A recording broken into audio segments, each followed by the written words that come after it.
Ibu Samsia, calon guru honorer angkatan 11 yang saya muliakan dan alhamdulillah hari ini kita akan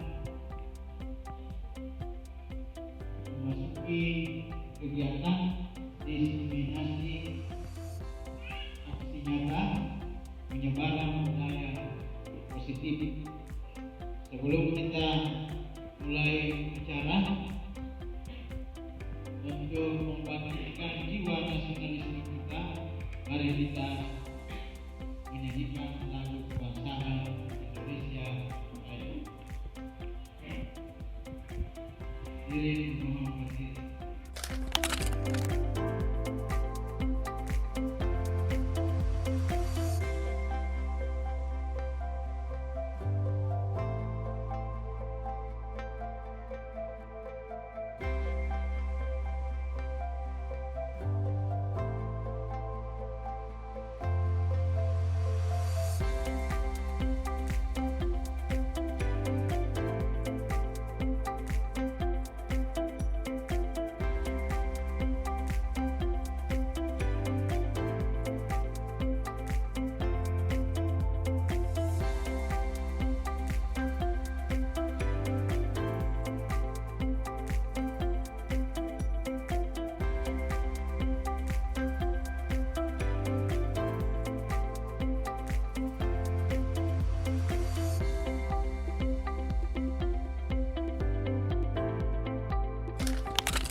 ini dalam rangka diseminasi budaya positif. Di sini kami terdiri dari 2 sekolah, ada para kepala sekolah PT STF SDN 218 Selatan, yaitu Bapak Iskandar dan saya sendiri. Selanjutnya dalam pemaparan ini saya berdiri di sini bukan berarti saya yang paling pintar dalam artian mau menggurui Bapak dan Ibu hebat, tapi kami berdiri di sini selain sebagai amanah yang diberikan juga untuk berbagi ilmu dari apa yang kami dapatkan selama ini. Baik, untuk mengefisienkan waktu, saya langsung saja masuk dalam diseminasi aksi nyata penyebaran budaya positif. Sebelum saya lanjut, ada pun kesepakatan kelas. Yang pertama, appreciation. Yang kedua, saling menghormati dan menghargai. Yang ketiga, aktif dalam diskusi. Terus yang keempat, kita di sini saling belajar. Selanjutnya, topik diseminasi yaitu konsep budaya positif, disiplin dan disiplin positif, nilai-nilai kebajikan dan profil pelajar Pancasila. Selanjutnya 5 kebutuhan dasar manusia, motivasi perilaku manusia, hukuman dan konsekuensi, keyakinan kelas, restitusi, 5 posisi kontrol dan restitusi segitiga.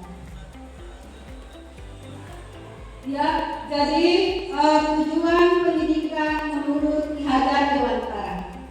Di sini menurut KHD menuntun segala kodrat yang ada pada anak-anak agar mereka dapat mencapai keselamatan dan kebahagiaan yang setinggi-tingginya, baik sebagai manusia maupun sebagai anggota masyarakat. Ya, jadi maksudnya di sini bahwa anak itu pada saat lahir dia sudah mempunyai kodrat sendiri, di mana kodratnya ini tidak bisa kita merubahnya, tapi kita sebagai pendidik menuntun, mengarahkan, membimbing agar kodrat yang ada pada anak ini bisa berkembang dengan baik sebagaimana manusia seutuhnya. Ya. Jadi kodrat anak itu kan ada 2, ada kodrat alam dan ada kodrat zaman. Di mana kodrat alam ini tidak bisa kita merubahnya, tapi kita sebagai pendidik menuntunnya, mengarahkan dan membimbing. Ya, beda dengan kodrat zaman. Kalau kodrat zaman, ya kita menuntun, mengarahkan sesuai dengan perkembangan zaman. Kalau dulu anak kita belum mengenal yang namanya pendidik, sekarang sesuai dengan perkembangan zaman, anak kita sudah mengenal yang namanya pendidik. Ya, lanjut. Apa itu budaya positif? Ya, jadi budaya positif itu perwujudan dari nilai-nilai atau keyakinan yang universal yang diterapkan di sekolah. Jadi budaya positif itu yang wajib kita terapkan di sekolah. Nah, apakah selama ini Bapak Ibu telah menerapkan budaya positif di sekolah? Ya. Bagaimana Bapak dan Ibu guru hebat? Ya, pasti sudah menerapkannya. Walaupun sebenarnya kita sudah menerapkan dalam keseharian kita, walaupun itu belum sesuai dengan apa yang diharapkan oleh Ki Hajar Dewantara. Lanjut, konsep budaya positif, di mana yang pertama pembelajaran dengan paradigma baru yang merupakan pembelajaran yang berorientasi pada penguatan kompetensi dan pengembangan karakter sesuai dengan profil pelajar Pancasila. Ya, jadi selama ini Bapak Ibu dalam implementasian dalam proses pembelajaran sehari-hari pasti sudah sesuai dengan KM. Ya kan Bapak Ibu guru hebat?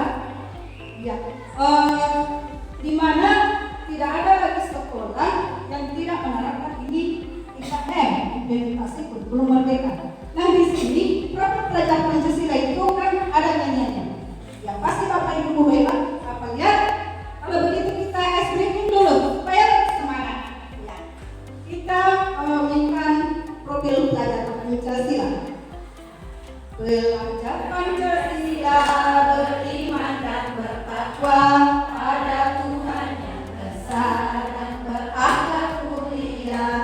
Kebinekaan global, gotong royong mandiri, kreatif dan bernalar kritis. Tepuk tangan dulu.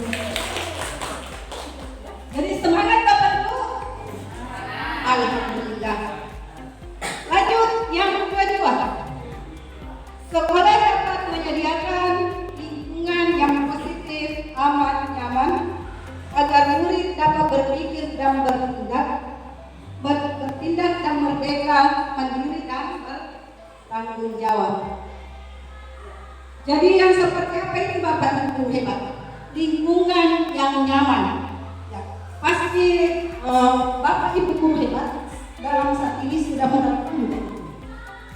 Jadi lingkungan yang nyaman di mana kita bisa membuat siswa kita apakah dia belajar dalam ruangan ataupun di luar ruangan. Sekarang itu kita dituntut sesuai dengan keinginannya siswa. Kalau dulu kita itu yang menuntut siswa. Ya. Kenapa? Karena kita berbeda. Kalau dulu kita disiplin, sekarang ada namanya disiplin positif. Ya. Jadi yang namanya itu sekolah yang aman nyaman. Kalau misalnya siswa mau belajar di dalam kelas, ya otomatis sebagai guru kita tanyakan dulu, nyamannya di mana belajar? Kalau dia mengatakan saya nyaman belajar di luar kelas saja, Bu. Ya. Kenapa? Karena saya kalau di luar, Bu, saya bisa mengamati apa yang ada dalam sekitar. Apalagi kalau pembelajarannya ini tentang IPAS, arti dia mengamati. Nah, kalau dikira lingkungan yang aman dan nyaman, berarti di sini siswa berpikir bahwa saya di sini sudah aman dan nyaman dalam proses pembelajaran. Bukan dalam artian siswa yang merdeka ya, tapi ini pemikirannya siswa yang mengatakan bahwa pembelajaran itu sudah aman dan nyaman dan berpikir positif, bukan yang namanya merdeka. Lanjut, disiplin dan disiplin positif. Bapak Ibu dan guru hebat, apa kira-kira itu disiplin perbedaannya disiplin dan disiplin positif? Ada yang tahu? Disiplin dan disiplin positif. Gimana Bapak dan guru hebat? Ibu, disiplin menurut Ibu dalam artian selama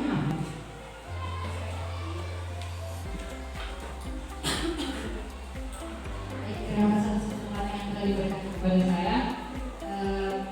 Seperti yang ditanyakan Ibu, disiplin, perbedaan disiplin dan disiplin positif. Disiplin itu dalam artian patuh terhadap peraturan yang ada, sedangkan disiplin positif yaitu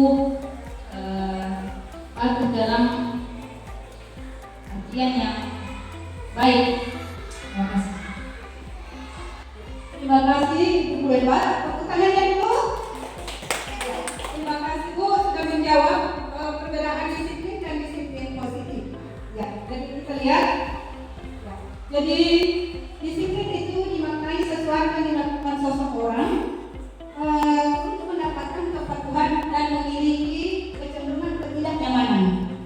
Ya, terus kalau kita hubungkan ini dengan kata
baik nilai-nilai kebajikan.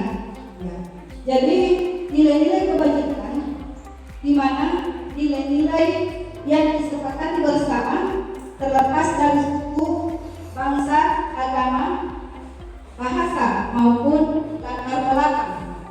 Jadi nilai-nilai kebajikan itu kita juga perlu terapkan dalam implementasi kita dalam pelaksanaan siswa kita. Kenapa? Karena tanpa ada nilai kebajikan, artinya siswa juga terlepas dari namanya tanggung jawab. Lanjut, profil pelajaran Pancasila.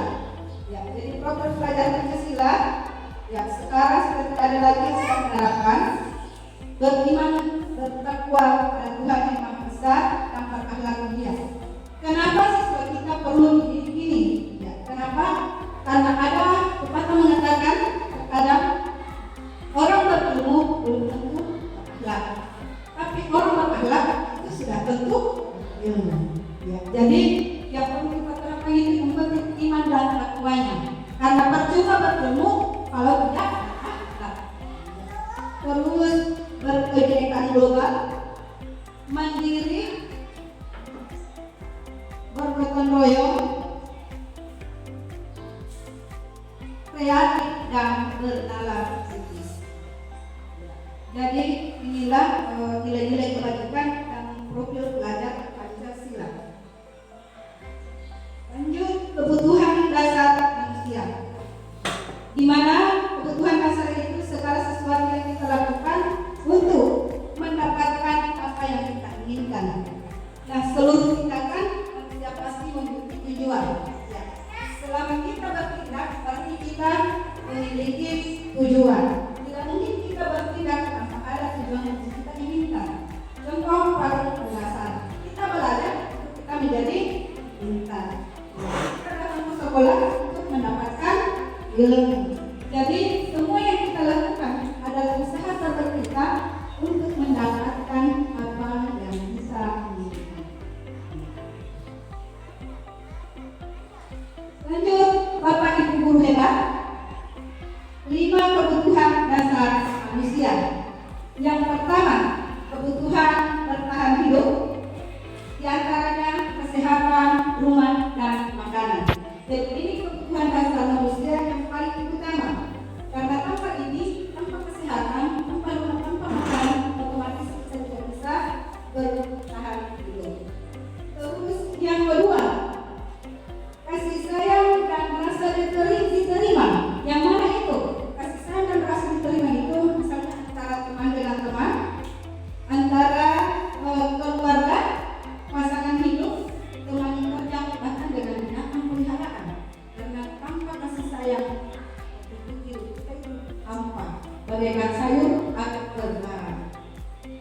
Terus kekuasaan, di mana keinginan untuk dianggap berharga bagi orang lain, kompeten, diakui dan dihormati.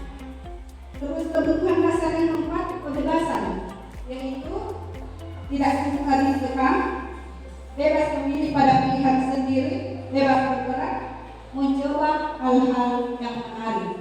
Dan yang terakhir, ketenangan, yaitu suka bermain, mengoleksi barang, suka bergurau, melukis dan menggemaskan. Jadi di mana kira-kira posisi Bapak Ibu guru hebat dan 5 kebutuhan ini yang paling diterapkan? Yang mana? Ya jelas yang pertama kebutuhan bertahan hidup. Karena kalau tidak bertahan otomatis dia di bawahnya kebebasan, kekuasaan tidak mungkin ya. Jadi ini adalah 5 semua itu dibutuhkan oleh Bapak dan Ibu hebat. Ya. Karena kapan kita tidak mempunyai kebutuhan dasar manusia, ya hampa lagi dina. Masakan sayur tak berjalan. Motivasi perilaku manusia. Ya, jadi motivasi perilaku manusia itu ada 2, ada internal dan ada eksternal. Yang mana itu internal yang ada dalam diri kita, yang mana eksternal yang ada di luar diri kita. Yang pertama, untuk menghindari ketidaknyamanan atau hubungan faktor dari mana? Berarti faktor dari motivasi eksternal, berarti itu dari luar. Karena menghilangkan tidak nyamanan. Terus yang mana kita termasuk berarti untuk menjadi yang mereka inginkan tidak menghargai diri sendiri dengan nilai yang mereka percaya. Nah, itu adalah salah satu faktor internal, faktor dalam pendidikan. Nah, sekarang ada pertanyaan komandik. Setelah kita perhatikan yang di atas, lari mengelilingi lapangan basket 2 kali karena terlambat hadir di sekolah. Apakah ini termasuk hukuman atau konsekuensi? Hukuman, ya. Yang lain pakai hukum hebat. Hukuman, ya. Konsekuensi dengan ada alasannya, Bu.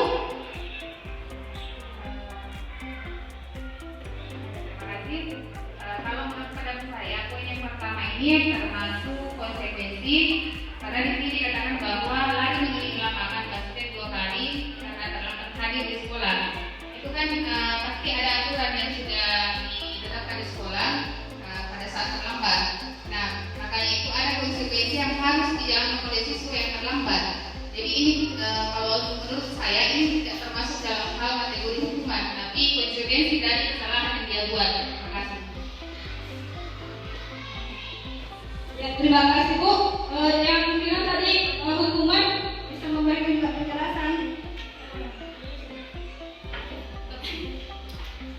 Baik, terima kasih atas kesempatan yang sudah diberikan. Mengapa saya mengatakan hukuman? Dari yang pertama itu lari mengelilingi lapangan karena seperti biasa dulu pernah saya alami sekolah. Ketika saya terlambat ke sekolah itu dukung oleh guru saya dan saya mengelilingi lapangan. Terima kasih. Pengalaman Tuhan sama kalau kita dulu ya. Jadi terima kasih Bapak Guru yang hebat atas jawabannya. Yang pertama, lari mengelilingi lapangan basket 2 kali karena terlambat hadir di sekolah. Berarti itu termasuk jawaban yang pertama hukuman, jawaban yang kedua konsekuensi dengan alasan masing-masing. Ya, kita lanjut nomor 2 dulu. Membersihkan coretan yang dibuatnya di meja tulis. Apakah ini hukuman atau konsekuensi? Ya, dengan alasannya, Bu. Alasan diberikan kepada saya nomor 2 itu membersihkan coretan yang dibuat di meja tulis. Ini jelas konsekuensi karena meja yang kita meja itu kan bukan untuk menulis atau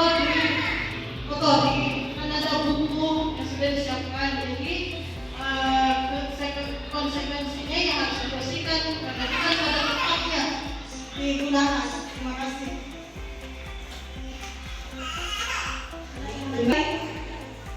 Ya, jawab tadi katanya konsekuensi dengan alasan tersendiri. Ibu, jawaban yang sama. Ya. Terus kita lanjut jawab pertanyaan ketiga.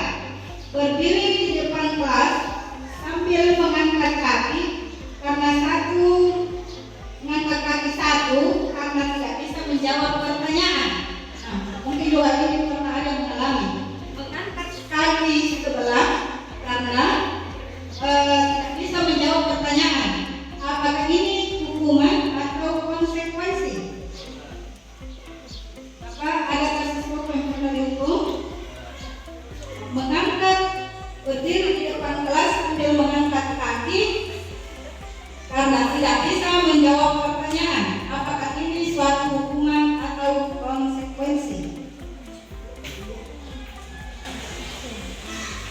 Terima kasih atas kesempatan yang diberikan.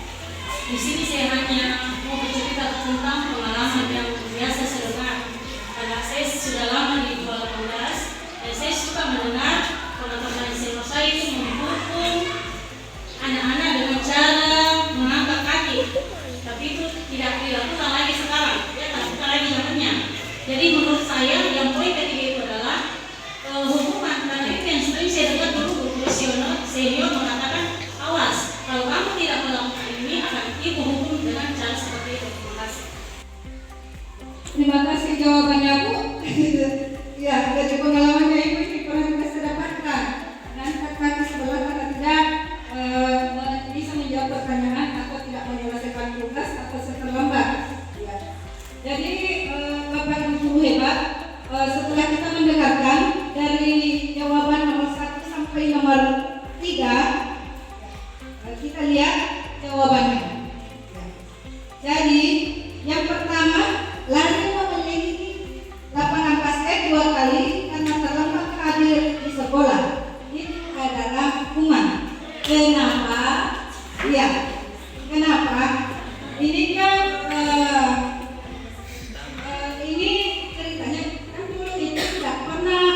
Jadi lari mengelilingi lapangan, artinya ini dalam artian siswa tidak tahu apakah ini adalah saya akan dihukum atau tidak. Tapi karena dia melanggar suatu pelanggaran, makanya dia disuruh mengelilingi lapangan basket 2 kali karena dia terlambat. Itu ceritanya dihukum.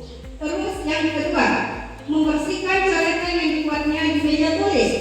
Ya, ini namanya konsekuensi. Ya, biasanya kan guru bilang seperti ini kepada anaknya. Anak-anak cara kebersihannya. Kalau misalnya ada yang melanggar dari peraturan ini, berarti itu akan ada konsekuensinya. Jadi yang kedua itu karena sudah mencoret-coret, berarti itu diberikan konsekuensi. Terus yang ketiga, berdiri di depan kelas untuk mengangkat kaki sebelah karena tidak menjawab pertanyaan. Ya, ini hukuman karena dia tidak menyelesaikan tugasnya, tidak bisa menjawab pertanyaan dan bisa jadi dia juga tidak menyelesaikan tugas yang disampaikan oleh gurunya. Ya, tepuk tangan dulu guru hebat. Masih semangat? Perlu SPP? Perlu SPP? Ya.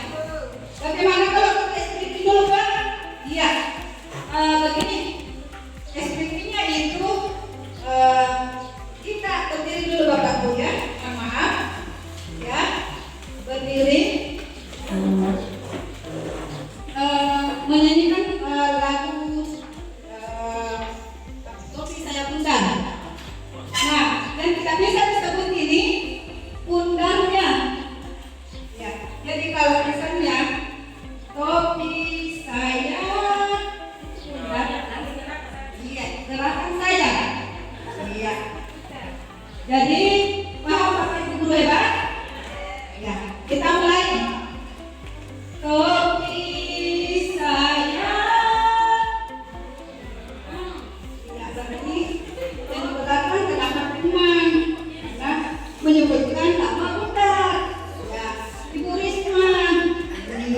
Ini tadi percobaannya. Ini aslinya. Kita sekali lagi kita serius. Kita menunjukkan lagu Topi Saya Bundar. Ingat, ya tidak diambil Bundar. 1, 2, 3. Topi saya,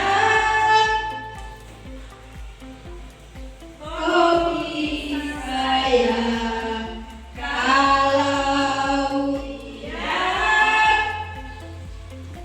bukan topi saya. Tapi sudah konsentrasi.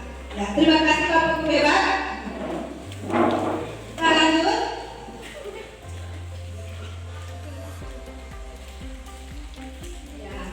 Ini hukuman dan konsekuensi. Jadi kalau hukuman itu tidak terencana atau tiba-tiba, terus murid tidak dilibatkan dalam menentukannya, bersifat satu arah, hukuman fisik atau psikis, dan murid menyakiti hati mereka. Ya, jadi maksudnya itu yang pertama tidak ada dalam artian rencana untuk menghukum murid. Ya, itu secara tiba-tiba. Terus murid tidak dilibatkan dalam menentukan. Ya, murid itu tidak pernah bertanya, terlambat, mau dihukum apa? Tidak. Tapi di sini langsung guru yang memberikan hukuman, lari mengelilingi lapangan, atau silakan push up 7 kali. Ya, itu artinya murid tidak dilibatkan. Beda dengan kelas. Sebentar kita akan bahas juga. Terus bersifat satu arah. Hukuman fisik atau psikis. Ya, di sini dibilang satu arah karena tidak akan mungkin ada guru menghukum muridnya sudah dikelilingi lapangan 7 kali. Sebentar dihukum lagi dengan hukuman yang lain. Ya, tidak seperti itu Bapak Ibu ya. Terus murid menyakiti hati mereka, otomatis kalau ada murid yang dihukum sakit hatinya. Ya, artinya ini murid ini dihukum lagi sama guru, tapi sebentar akan sadar sendiri karena tidak menyelesaikan tugas, terlambat atau yang lain-lain. Terus konsekuensi, yaitu rencana disepakati bersama. Dalam artian ini artinya ada duduk bersama antara guru dengan siswa. Kita sudah rencanakan. Nah ini kalau besok hari Senin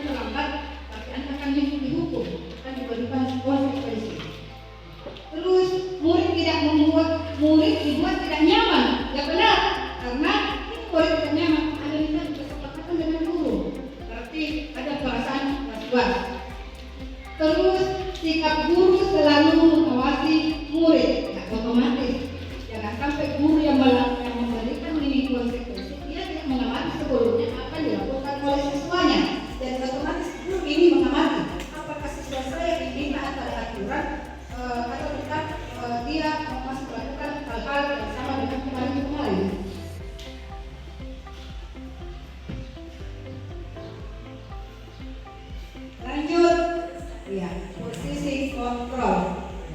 Apa itu posisi kontrol? Di sini bagaimana posisi kita dalam menghukum seorang peserta didik kita. Yang pertama ada yang namanya penghukum. Ya, penghukum artinya langsung secara serentak buruk keliling lapangan ini sebanyak 7 kali atau jongkok atau push up, itu namanya penghukum. Terus yang kedua ada yang namanya teman. Teman itu dalam artian kita memanggil peserta didik kita dengan memberikan pertanyaan kenapa dia melanggar peraturan itu, apa alasannya hingga dia melanggar peraturan itu. Misalnya kita terlambat datang, nah kita di sini bertanya, kenapa terlambat datang? Ya, kebetulan orang di rumah ada yang mengurusi, saya sendiri pun seperti itu. Nah, ya, insya Allah besok semoga cepat sembuh orang yang di rumah, cepat datang. Berarti itu guru sebagai posisi teman. Terus yang ketiga pemantau. Yang mana itu pemantau? Ya, di sini pemantau, guru mengawasi siswanya pada saat siswanya ini sedang melakukan pelanggaran, dia memanggil, saya teman dan teman ini saya perhatikan Anda terlambat datang, Anda tidak memakai baju seragam, Anda manja. Artinya guru di sini mengamati siswanya seperti apa perilakunya setiap hari. Terus membuat orang merasa bersalah. Ya, ini juga harus kita terapkan di sekolah. Kenapa? Terkadang siswa itu karakternya berbeda-beda. Ada yang bisa kita kerjasama, kita panggil baik-baik.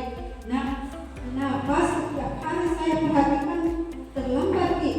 Baju tidak sesuai dengan apa yang disuruhkan sama guru, tidak pakai baju seragam, tidak pakai sepatu. Kenapa tidak mau kasih malu-malu? Akhirnya anak ini luluh hatinya. Iya, karena tidak ada nih bajuku, basah nih, tidak lama cuci, sering hujan. Jadi bagaimana ini besoknya? Misalnya tidak mau melakukan kesalahan ini, pas pulang dari sekolah pas cuci bajuku. Berarti dalam perasaannya ini anak dia merasa bersalah karena ini sudah ditutur baik sama gurunya. Ya, ini artinya membuat orang merasa bersalah. Siswa kita akan merasa bersalah. Dia tidak akan mengulangi lagi kelakuan atau tingkahnya yang membuat gurunya ini merasa marah. Ya, itu yang dibilang membuat orang merasa bersalah. Lanjut, posisi manajer. Nah, ini yang sekarang perlu kita terapkan. Kenapa? Posisi manajer ini kita memanggil siswa kita dengan baik-baik, menanyakan kenapa hal itu dilakukan atau kenapa hal ini tidak diselesaikan. Misalnya kalau ada tugas di sini, setelah kita menanyakan lagi kira-kira dalam pertemuan berikutnya apakah bisa dirubah ini. Kalau anak ini pasti mengatakan insya Allah saya bisa merubahnya. Di sini kadang guru tidak ada perasaan untuk memarahi anak-anaknya. Ya. Di sini dia bisa sebagai teman, bisa sebagai pemantau, kabut antara pemantau dan teman. Posisi manajer ini yang misalnya akan sering diterapkan di setiap sekolah. Artinya guru dan siswa itu tidak ada lagi yang perasaan siswa itu dihukum, yang merasa tidak nyaman di sekolah, tapi siswa dihukum dengan ada perasaan dia memang bersalah dan memperbaiki ke depannya. Jadi inilah posisi kontrol yang perlu diterapkan. Nah, pertanyaannya, selama ini di sekolah Bapak Ibu hebat, Ibu berada di posisi mana? Penghukum kah? Teman? Pemantau? Pembuat bersalah? Atau manajer? Gimana Bu? Bapak Ibu guru hebat? Ya, Ibu berada di posisi kontrol yang mana? Teman. Iya. Teman. Terima kasih.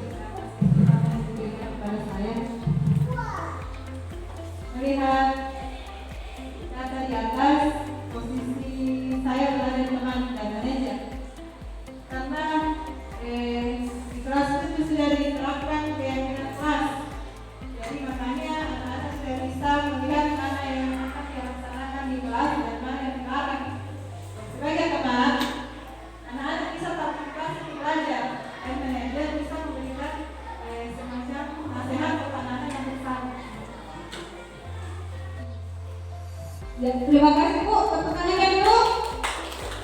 Ya, jadi alhamdulillah Bapak Ibu guru hebat sudah ada menerapkan posisi manajer. Jadi posisi manajer ini memang sangat perlu diterapkan di sekolah. Tak bisa menganggap sesuatu itu adalah keluarga. Lanjut, di sini ada contoh kasus dalam saya di SMK Arkanis Batang.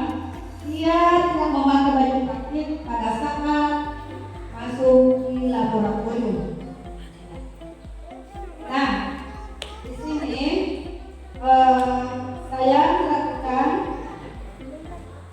posisi kontrol saya sebagai manajer. Di sini saya memanggil siswa saya. Mohon maaf Bapak Ibu, ini adalah ada videonya, ya masuk dalam fotonya.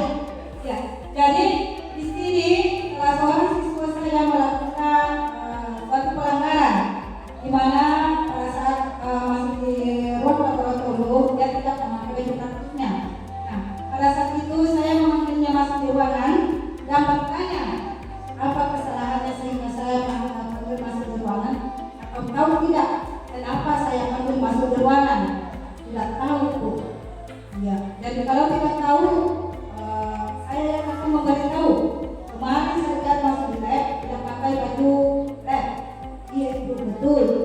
Kenapa tidak dipakai baju labnya? Padahal kan sudah ada aturan dan semua juga temannya pada saat masuk lab pakai baju praktiknya. Iya karena belum dicuci bajuku. Kenapa? Karena itu kemarin itu sering hujan, tidak kering.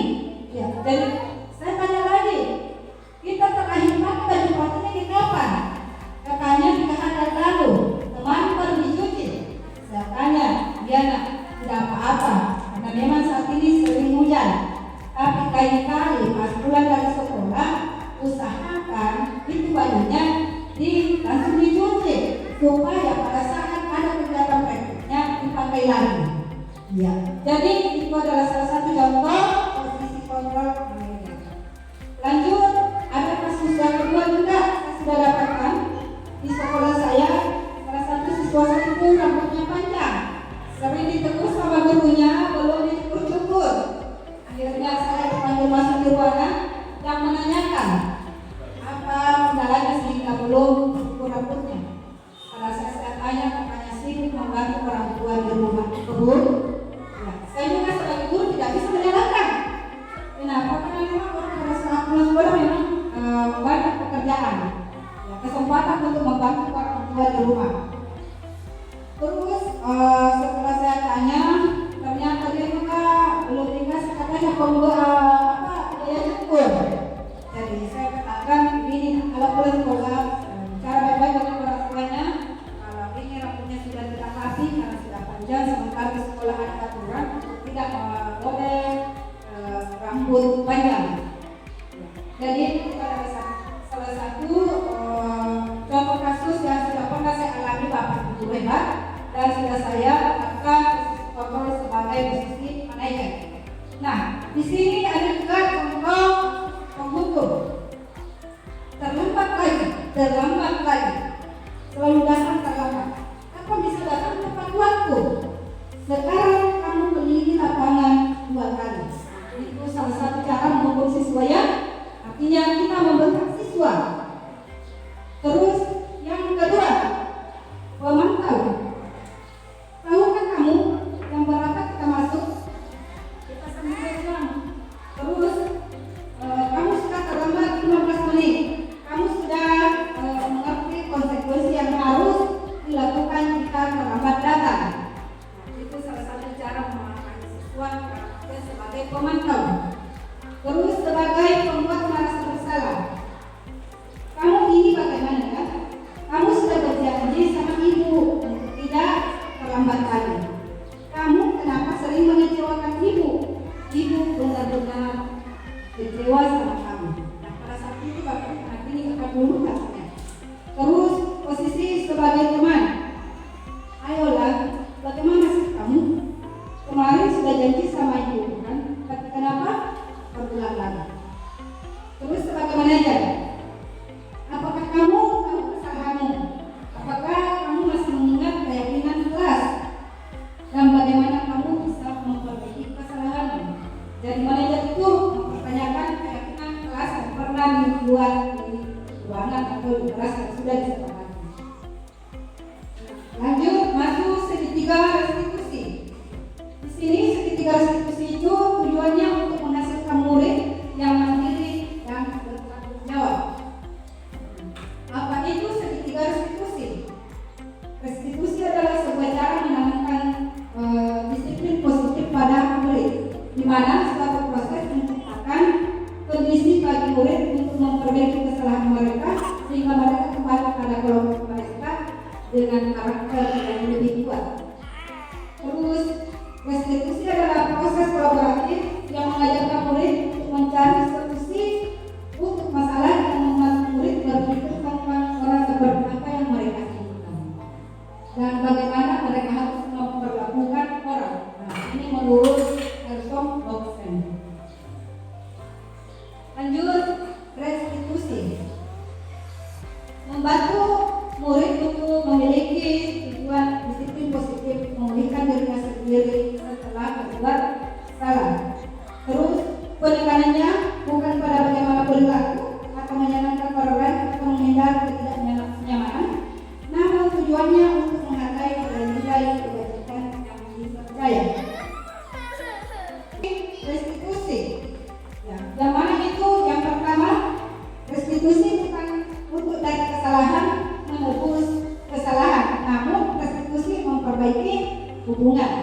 Terus selanjutnya, restitusi itu adalah tawaran, bukan paksaan untuk belajar. Terus restitusi menuntut untuk melihat ke dalam diri, mencari kebutuhan dasar mendasari tindakan. Restitusi diri adalah cara yang paling baik, fokus pada karakter bukan tindakan. Restitusi itu menguatkan, fokus pada solusi, dan mengembalikan murid yang berbuat salah pada kelompoknya. Nah, ini gambaran tentang segitiga restitusi. Ya, segitiga restitusi itu yang pertama, validasi tindakan yang salah, menstabilkan identitas, dan menanyakan keyakinan. Yang pertama, kamu tentu punya alasan melakukan ini. Tapi kita di sini menanyakannya validasi tindakan tentang tindakan siswa kita yang salah. Terus, adakah cara yang lebih efektif untuk mendapatkan apa yang kamu butuhkan? Tapi ini masih dalam menstabilkan identitas. Terus, setiap orang pasti melakukan atau pernah melakukan kesalahan. Ya. Ini terus yang ketiga, keyakinan kelas apa yang telah disepakati. Dan ini masuk keyakinan kelas. Kamu ingin menjadi orang seperti apa? Menanyakan. Kamu bukan satu-satunya yang pernah melakukan ini. Tapi ini menstabilkan identitas. Ya. Jadi yang pertama itu menstabilkan identitas. Tapi kita menanyakan dulu apa kira-kira kesalahannya di mana sehingga dia apa kendalanya sehingga dia melakukan kesalahan. Terus validasi tindakan yang salah. Kita mengingatkan anak kita beserta diri kita bahwa tindakan yang dia berbuat itu adalah satu kesalahan. Terus meyakinkan, menanyakan keyakinan. Artinya pada saat anak kita berbuat salah, kita mengingatkan. Nah, masih ingatkah keyakinan kelas yang telah kita sepakati? Itu adalah tiga. Nah, contoh di sini menstabilkan identitas. Berbuat salah itu tidak apa-apa. Artinya ini supaya anak kita ini tidak tanpa merasa bersalah. Nah, yang kedua, tidak ada manusia yang sempurna. Bahkan saya juga pernah melakukan hal itu. Nah, kesalahan Bapak Ibu, kita di sini tidak tertarik mencari siapa yang salah, tapi kita mencari solusi dari permasalahan ini. Terus validasi tindakan yang salah. Padahal kamu bisa melakukan yang lebih buruk dari ini. Kamu pasti punya alasan mengapa melakukan hal ini. Terus menanyakan keyakinan. Apa yang kita percaya sebagai kelas atau keluarga?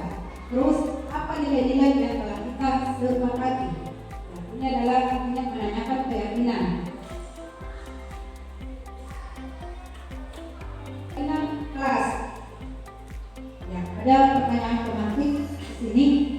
Mengapa kita memiliki peraturan harus menggunakan helm bila mengendarai kendaraan roda 2? Kira-kira Bapak Ibu guru hebat, pada saat kita naik kendaraan, mengapa kita perlu memakai helm? Iya. Apa itu Bapak Ibu guru hebat? Ya, supaya aman, terhindar dari bahaya. Artinya ini keselamatan. Ya, keselamatan. Terus yang kedua, mengapa kita perlu memiliki peraturan menggunakan masker, mencuci tangan dan menjaga jarak 5 meter? Ya, jaga kesehatan. Ya, terima kasih Bapak Guru hebat karena sudah mengetahui kenapa hal-hal tersebut kita perlu lakukan. Kita memakai helm supaya kita selamat. Terus kita memakai masker, menjaga jarak supaya kita menjaga kesehatan kita. Jadi nilai-nilai yang ada pada pertanyaan tadi itu nilai kesehatan dan keselamatan yang disebut itu keyakinan. Di mana keyakinan itu nilai-nilai kebajikan yang universal yang disepakati secara tersirat dan tersurat lepas dari latar belakang suku, bangsa, bahasa maupun agama. Nah, salah satu kesempatan kelas ini adalah salah satu foto bersama dengan peserta didik saya yang sangat kesempatannya. Di sini saya sudah melakukan peserta didik saya sudah melakukan apa-apa yang harus disepakati di kelas. Nah, ini dia sudah menempel data tangannya, kebetulan masih terpampang juga di atas, samping, ya, supaya ini meyakinkan anak didik kita bahwa memang ini sudah dilakukan di sekolah dan tidak ada perasaan kalau misalnya kita dihukum lagi. Saya tidak menjawab karena saya peserta besar, tidak cukup jawaban saya. Ingat keyakinan kelas yang pernah kita buat. Cukup itu jawaban saya. Tidak mengulangi lagi lebih berkelanjutan. Lanjut, gimana pembentukan keyakinan kelas? Yang pertama bersifat logika struktural dan pada peraturan yang lebih tidak konkret. Yang kedua berupa pernyataan universal. Yang ketiga pernyataan keyakinan kelas senantiasa dibuat dalam kalimat positif. Keyakinan kelas tidak terlalu banyak sesuai yang diterapkan di lingkungan tersebut. Dan semua warga kelas hendaknya ikut berkontribusi dalam membuat keyakinan kelas, kegiatan curhat pendapat, dan bersedia meninjau kembali keyakinan kelas dari waktu ke waktu. Ya, jadi terima kasih Bapak Guru hebat yang telah siap menempatkan waktu menggunakan dalam destinasi budaya yang telah saya paparkan. Sekali lagi saya sampaikan bahwa kami di sini bukan menggurui atau mengajari, tapi kami di sini berbagi ilmu dan apa yang telah kami dapatkan dan memenuhi kewajiban tugas dan kewajiban saya telah diamanahkan sebagai calon guru program angkatan 11. Lebih kurangnya mohon dimaafkan. Billahi taufiq. Wassalamualaikum warahmatullahi wabarakatuh.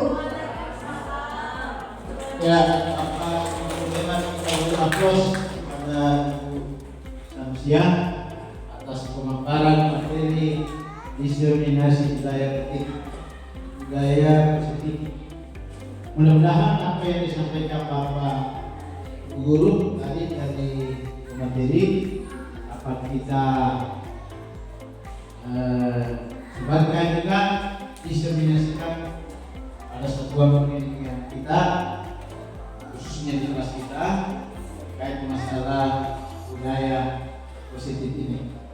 Saya kira pertemuan kita untuk sesi pertama kita akhiri dengan mari kita sama-sama membaca Alhamdulillahirrahmanirrahim. Assalamualaikum warahmatullahi wabarakatuh. Jadi